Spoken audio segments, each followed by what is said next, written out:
Ah, warum schlafst du nicht, meine Liebe? Ich habe Angst, Mutti. Liest du mir ein Märchen vor? Oh, gut. Soll es dein Lieblingsmärchen sein? Ja! Gut. Es wird eine lange Nacht sein.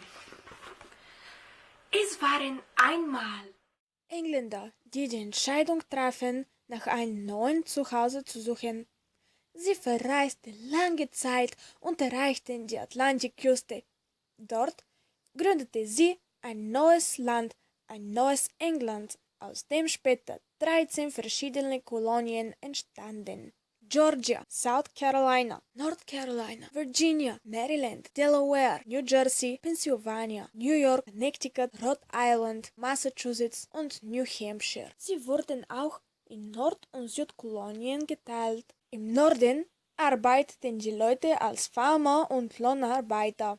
Im Süden aber entstanden Plantagen, wo Sklaven die schwere Arbeit verrichteten. Alle gehörten zum Christentum an, aber einige waren Katholiken, andere Protestanten. Die Verwaltung wurde auch in 3 geteilt.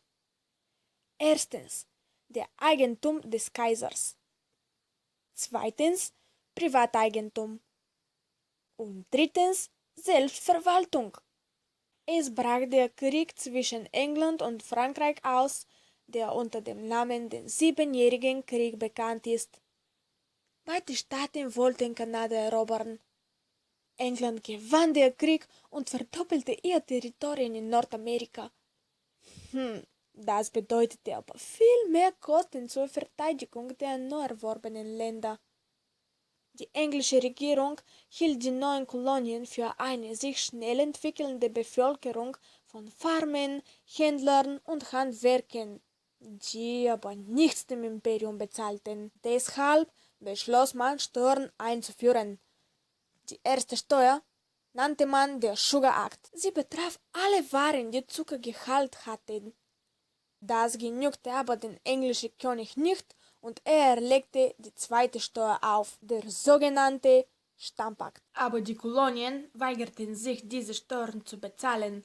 Deshalb unternahm der König strenge Strafen. Er legte die dritte Steuer auf, der Quartering Act genannt wurde. Die Hausbesitzer sollten englische Soldaten in ihren Häusern empfangen, ihnen Übernachtung und Ernährung zu sichern und für ihren Aufenthalt bezahlen. Die Hausbesitzer erklärten, dass ihr Haus ihr Burg sei und niemand darf ins Haus treten, ohne eingeladen zu werden, und schmissen die Soldaten weg. Die Amerikaner weigerten sich, die Steuern zu bezahlen, denn sie hatten keinen Abgeordneten im Parlament.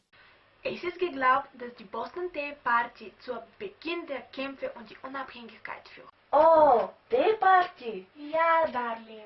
Wie das, was wir machen? Ja, ein bisschen anders. Wenn die englische Kaiser ärgert sich über die Amerikaner und verbot ihnen, aus dem Tee, den sie selbst machen, zu trinken. So ist passiert. Eines Tages kommen am Hafen von Boston 3 englische Schiffe mit Tee aus Indien. Die Amerikaner, die als Indianer verkleidet waren, greifen die englischen Schiffe an und warfen den Tee ins Meer aus. Dann, um die Engländer mehr zu verspotten, begrabten die Bostoner Bürger den schon ins Wasser gelosten Tee und überreichten sie es den Engländern. So begannen die Kämpfe um die Unabhängigkeit. Die Kämpfe dauerten noch viele Jahre, aber am Ende haben die Amerikaner ihre Unabhängigkeit erlangt. Und so, am 4. Juli, wurde Amerikas Unabhängigkeitserklärung von Thomas Jefferson verfasst. Was ist Unabhängigkeit? Das ist die Gleichheit zwischen allen Männern und Frauen. Niemand respektiert die englische Kaiser als sein Herrscher. Jeden Mal wird es immer interessanter. Das ist so, aber jetzt musst du schlafen.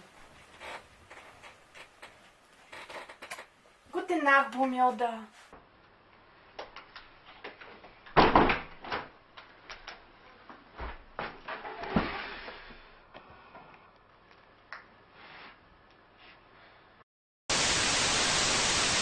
How exactly does the election work in the U.S.? To explain this, It's not enough to simply look at a single election day. It's the entire election year that's important. At the beginning of an election year, the primaries take place. In these elections, the Democrats and Republicans first select a presidential candidate from within their parties. During the ensuing election campaign, the Democrat and Republican candidates then face off against each other. The way in which the primaries are run and who is eligible to vote vary by state. The fundamental difference is that in some states, every citizen, and in others, only registered voters of the respective party, are entitled to vote for who should be the presidential candidate. The day on which the primaries take place is also individually determined in each state. One particular day is Super Tuesday, when a large number of states vote for their respective candidates. These contenders who aim to represent the electorate if they receive the presidential nomination, however, are not directly elected by it. Americans simply elect delegates, who in turn support a presidential candidate. The candidate who ultimately receives more than half of all the delegate votes wins the primaries. After every state has elected its delegates, it's usually already clear who will be the presidential candidate. Officially, however, the elected delegates only vote for their candidate at the National Party Convention. If none of the candidates receive more than half of all the delegate votes, negotiations are held within the party to select the candidate. This may lead to candidates withdrawing and revotes having to be held among the delegates. In the case of such a revote, delegates are no longer pledged to a particular candidate and are able to switch their allegiance to another candidate until there is a clear majority. It's therefore possible for supposed outsiders to re-enter the race. After all this, it's officially clear which presidential candidates will face off against each other. The election campaign can begin. The winner of this campaign is decided by the electorate on Election Day, which is 2016, on the 8th of November. On this day, all eligible voters who are over 18 may vote for their president. Just as in the primaries, however, here too the presidential candidates are not directly elected. Americans elect so-called electors, who in turn support one of the candidates. Each state has a different number of electors, depending on how many people live there. So at the end of Election Day, there are a certain number of electors in each state who support a Democratic president and a certain number who support a Republican president. But these cannot simply be assigned to the presidential candidates, because almost all states apply the principle, the winner takes all. Let's assume that a state has 10 electors. 6 of these support a Democrat and 4 support a Republican. In this case, the Democratic candidate has won the election in this state and takes all 10 electors, leaving the Republicans empty-handed. The winner of a state really does take it all. This is why some states experience more intense election campaigning than others, because whilst Texas, for example, almost always has a Republican majority, and California almost always elects Democrats, there are other states where the outcome is less certain. These are the so-called swing states. Florida is an example of one such swing state, where prior to every election, it's unclear which candidate will win. There are a total of 538 electors. The candidate that has more than half of all electors on their side has won the election. The 29 electors from Florida can therefore be pivotal. Once the electors have been elected, it's already clear who the president will be.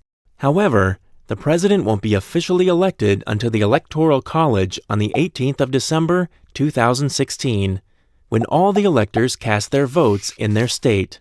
In keeping with tradition, however, these votes won't be counted until later, namely at the beginning of January 2017 by the U.S. Congress, which will then officially announce who will reside in the White House for the next 4 years. As is the custom, the investiture of the president, also known as the inauguration, will then take place on the 20th of January 2017.